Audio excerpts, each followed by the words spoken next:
everybody, and welcome back to another episode of From BA to Broadway. You know who it is. It's me. It's Mr. Brennan Stefanik, and I'm bringing you those general programming reminders. Folks, every Monday we are here with the main episodes. Every Friday we are here with our mini-series In the Spotlight. But that's enough about that. You know what? It is Friday, so I am obviously not here alone. I am, of course, joined by our one and only esteemed Broadway historian, Mr. Daniel J. Solly. Danny, what is up? What's up, party people? Happy first in the spotlight of year 2. Oh my god, yeah. Yeah. Holy moly, everyone. We made it to year 2 without any casualties. Stay tuned. Mainly me. Could still happen. I know. You never know. I'm walking on thin ice here, guys. Oh my god. Danny, what are we talking about? Before we talk about what we're going to talk about, since last we met, since season 1, if you will. Of course. I need to say, I saw Operation Mincemeat on Broadway, everyone. Y'all, it is one of the best new musicals I have seen in a very long time. It is so funny. It is so fresh. Mm-hmm. It is so intelligent. I am going to see it again and again and again. I cannot recommend it more. We are not sponsored by them unless they would like us to be sponsored by them. I would love that. They just put out a casting call for it. No, they didn't. They did. They didn't even have their Broadway opening yet. I got an Actors Access breakdown of... For Operation Mincemeat? Yeah. For what? It is for vacation cover. Oh my god. Offstage vacation cover. Which track? For female roles and for male roles. Oh my god. I gotta send my stuff. It is genuinely one of the best things I've seen in a long time. I've been listening to the soundtrack on repeat. I will be seeing it again and again. Loved it. Mwah, mwah, mwah. So good. Jack Malone's going to win the Tony for Best Featured Actor. It's already his, won the Olivier. He's going to win the Tony. There you go. It's incredible. And it's also a very inspiring situation where the show, this is not what the episode's about, but I'm going to talk about it. Why don't we just do an episode on it? We could. Yeah. Should we? Yeah, save it. We'll do an episode on it. Okay. I'll go and see it at some point and we'll do an episode. Okay. We can do an episode on it. There we go. All right. Twist your arm. All right. Twist my arm. I'll talk about Operation Mincemeat. So, moving along. What are we talking about this week? We're talking about Heathers the musical. How timely. Why is it timely? Let us know. Let the listeners know. If y'all didn't know, there's going to be a little Off-Broadway. Is it even a revival, technically? I think it's considered a revival. We're gonna have a transfer, because isn't it a transfer of the London production, or no? You know, it's been very vague. I don't actually know for sure. But regardless, Heathers is coming back Off-Broadway at New World stages this spring. I don't actually know when, but some point. Auditions are happening this week. Many auditions are happening this week. They sure are. We ourselves watched the bootleg last night. Mm-hmm. And interestingly enough, I did not know Heathers at all before last night. I knew some of the songs because I was obviously alive for the Heathers craze of 2014. Of course. And it just kind of missed me. Yeah. Although I had many friends who were like obsessed with it because it spread like wildfire through like the teens. Of course. Brennan loves Heathers. You know, I used to. I'm really questioning. I think I definitely fell out of love with it, but now I'm questioning whether I even like it or not, if I'm being honest. So Heathers obviously is based off of the iconic 1989 movie of the same name, Heathers. Music, lyrics, and book by Lawrence O'Keefe and Kevin Murphy. I'm at the same team that brought you Legally Blonde, the musical. Of course. Which is why you'll probably hear many similarities in the scores. Basically, it's kind of a convoluted plot. Think Mean Girls. It was Mean Girls before it was Mean Girls, but that's the most easy reference you can make. We were watching it, and I was like, this is literally Mean Girls. Yeah. And you were like, it literally came before Mean Girls. Like, the Heathers movie came before the Mean Girls movie, and the Heathers musical came before the Mean Girls musical. Basically, we have our lead protagonist, Veronica Sawyer. She's not like the other girls. She's not like the other girls. She's like a little goth. a little goth, a little not like the other girls, a little weird. And her and her best friend Martha are basically like the two outcasts of the school, full of like popular girls and jocks, and the three girls that own the school are there are three girls named Heather. Indeed. There is Heather Chandler, Heather McNamara, and Heather Duke. Not that you red, yellow, and green, respectively. Exactly. Red Heather, yellow Heather, red Heather, yellow Heather. And how is that not in the show?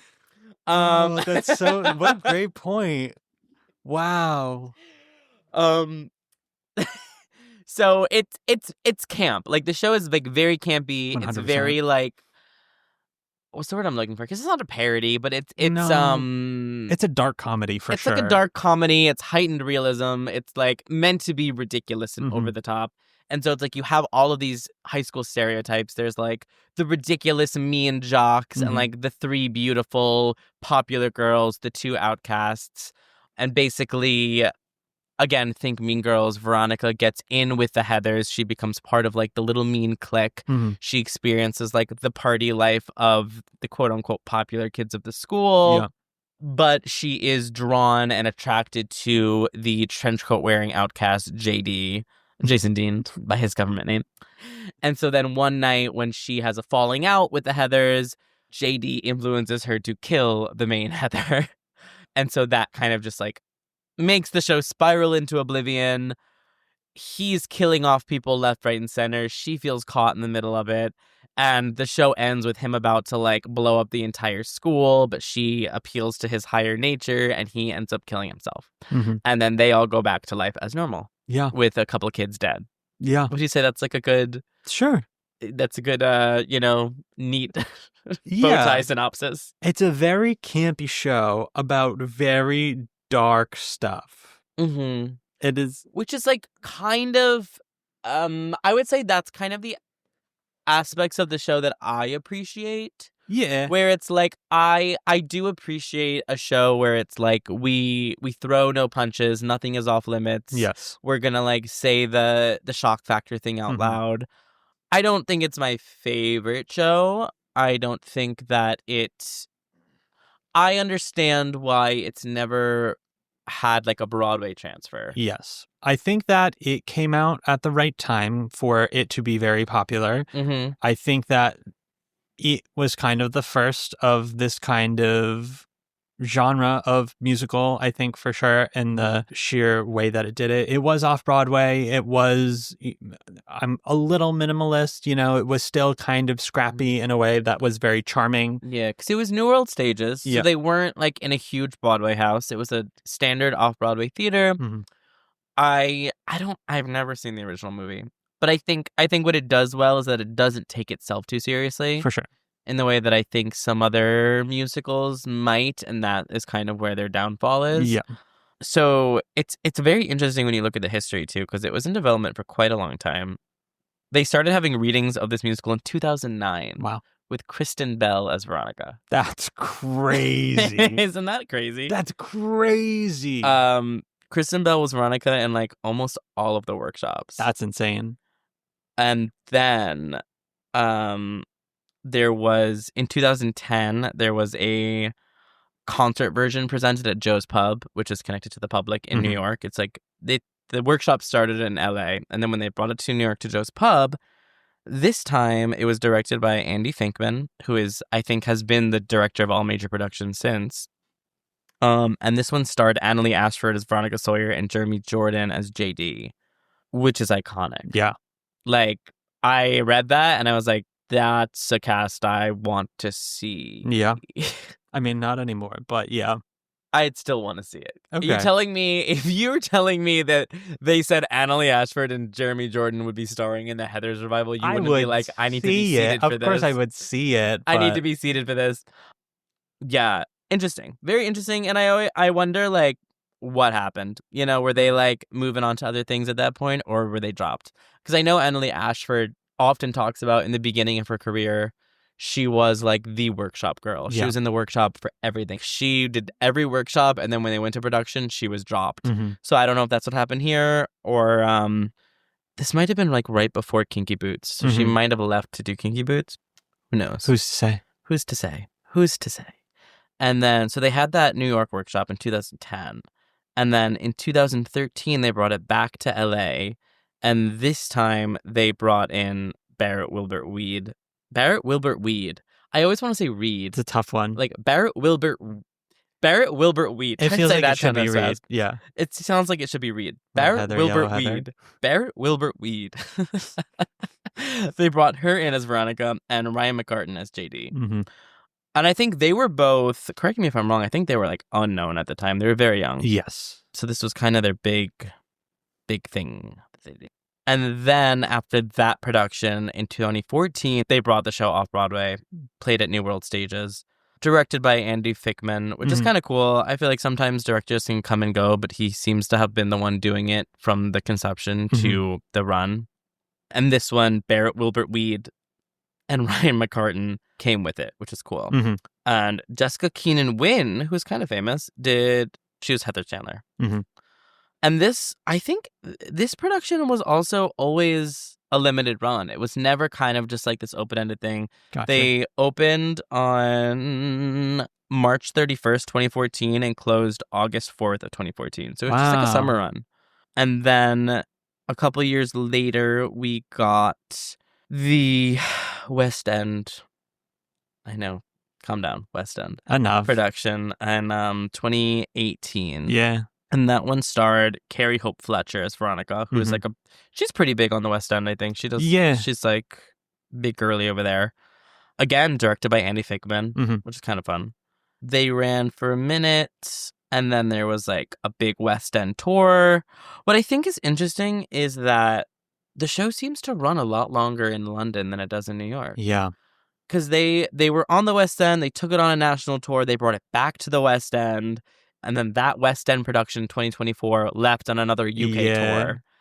And I'm like, what is it about this show that's resonating over there that's not resonating here? I think, unfortunately, over here, a lot of the situations are a little too real. You think that's what it is? I don't know for sure, but it feels... This is one of those things where I'm like, I don't know how I feel about it returning, especially now. Yeah. It almost feels a little bit in poor taste, but once again, it got such a big cult following. It feels like that is who they are doing this for, you know? Now, just to say, there is a 2025 planned revival for New World Stages, again directed by Andy Fickman, which is interesting. Yeah. We've had the same director directing it since 2013. Because, like, it couldn't come out now. It is a show that could not premiere now and go over well. It is very much of its time, of like the early 2000s. I think it is maybe because it is such a, what's the word? Like, not parody, because it's, I wouldn't call it a parody. A spoof? Spoof of like American high school students. Yeah. Maybe because it is so like dramatized. Maybe like I don't know. Maybe like in a different country, it's more entertaining. For sure. We watch it and we're like, oh, okay, like not realistic, fun little Off-Broadway show. Yeah. Like spoof of like what we are. I don't know. Because it also is very much like high school theater kids eat it up. Yeah. They love it. For sure. It really is part of the like community theater zeitgeist of like theater kids love it. Yeah. They love to do it. They love to be in it. They love to listen to it. So I always think it's kind of a weird show in the way that Mean Girls is a similar structure and plot, but it's a family show in the way that Heathers is not a family show. For sure. Like I was watching it and I was like, I don't want to watch this with my mom. No. My mom would hate this show. But I think you could watch Mean Girls with your parents. For sure. So I think Mean Girls kind of was successful in that way where Heathers was not. Yeah. And maybe that's why Heathers was never able to like make a Broadway transfer. It just also doesn't feel like something that needs a Broadway stage. It's scrappy. It is scrappy. And I think if you gave it like the money and the glitz, it wouldn't work as well. I'm not saying it needs to be like as minimalist as it was, you know, like I definitely think we could benefit from some improved scenery and costume stuff, but like it doesn't feel grandiose in a way that I would want to see it in the Majestic, you know? No, I think it would need to be in like the music box Yeah. and like the smallest circle in the square. That's a place where I could see it work. Yeah. That would be interesting. Yes. Like an in the round production of Heathers. I'm like, I would actually be very interested in that. For sure. But yeah, I just don't need it to take up that space, you know? Yeah. And it will be, I don't know if they're reworking it. They haven't really said that they are. But I think it'll be very interesting to see it in today's climate. Yeah. Because it is very much of the time. For sure. There have been rewrites since the original Off-Broadway production. There have been musical numbers that have been cut due to poor taste and reworked. So, like, I don't know if they will do anything else. In addition to that, I feel like in the West End and the UK situation, it seemed like they kind of felt like they ironed it all out. So I don't know if anything that is currently going on here will change any perspectives of that. And so maybe it's great. Maybe they we worked a lot and it's wonderful. Yeah.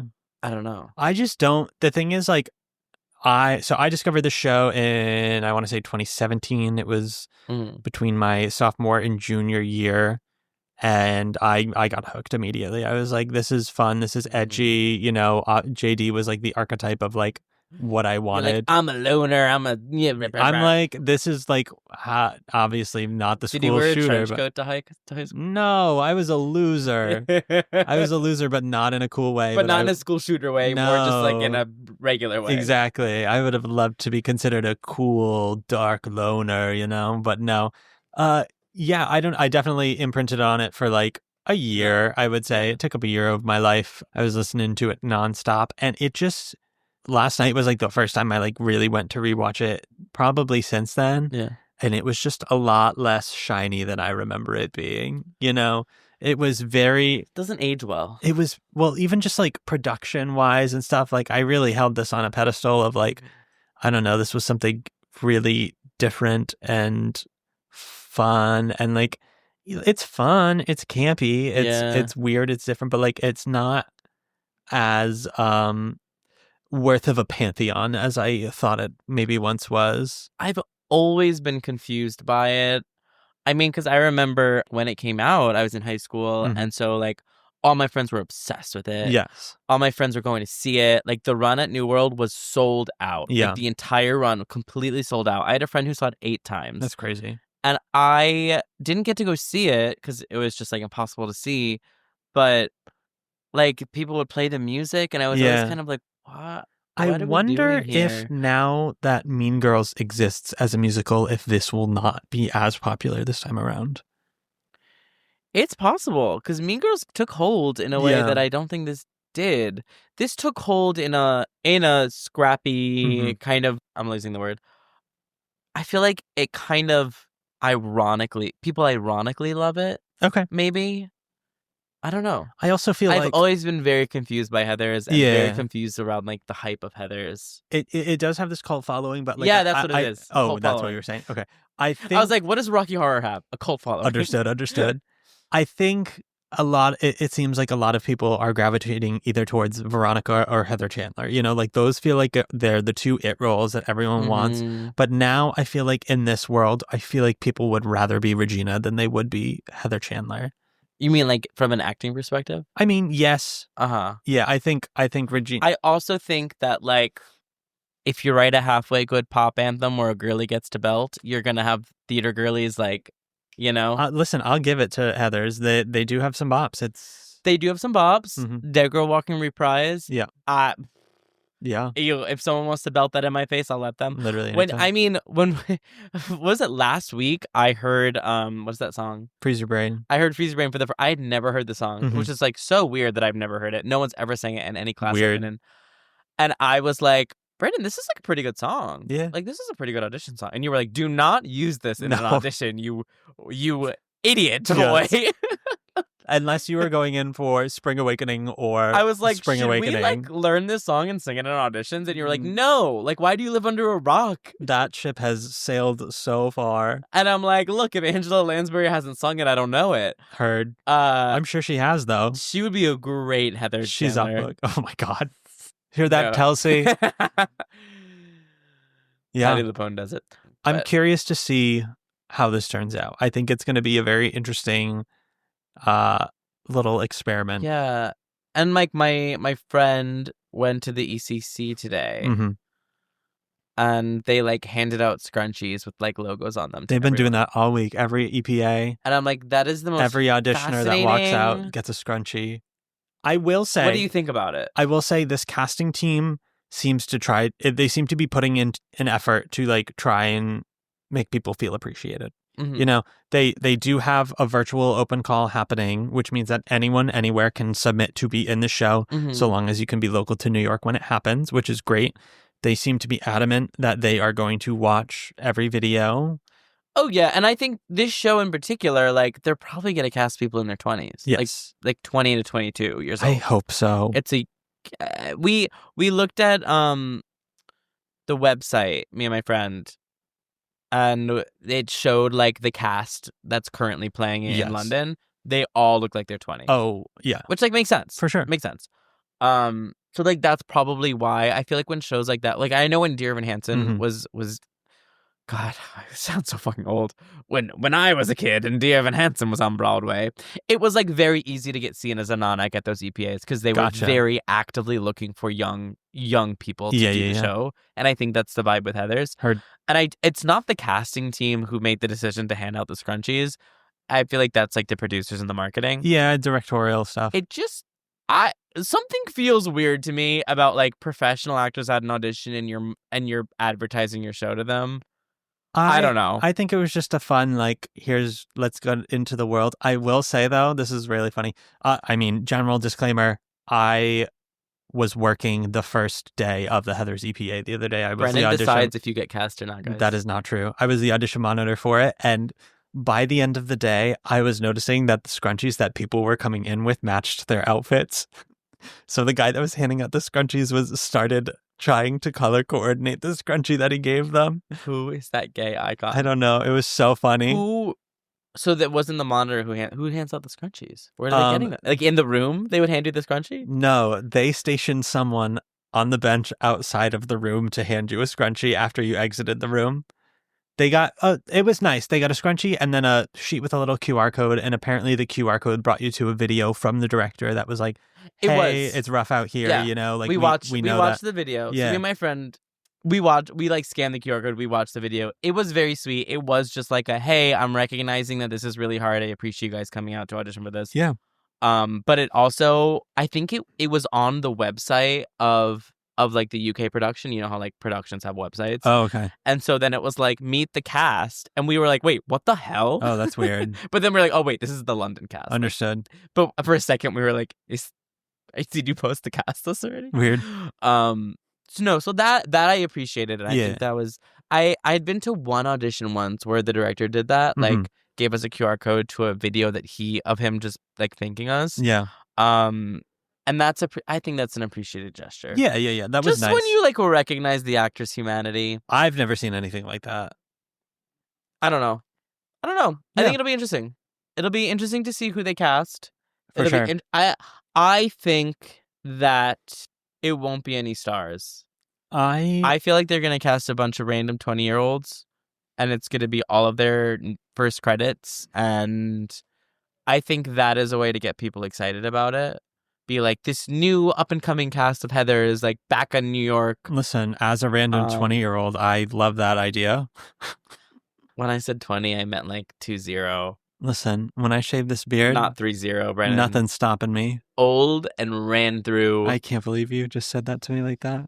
Just get out the trench coat that you wore in high school. I was actually thinking that I do want to get like a long coat. Not a trench coat, but like a long pea coat, you know? You don't have one?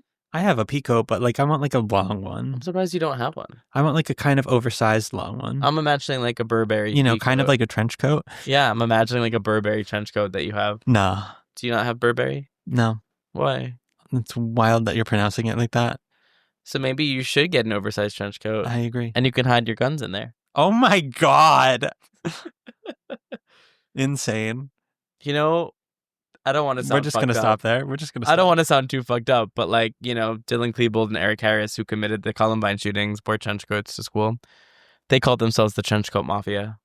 We're going to cut that. That was their nickname. We're going to cut that. Why are we going to cut that?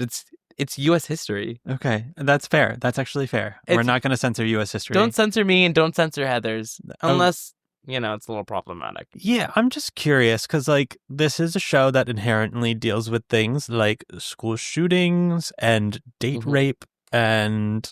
Yeah, and I guess...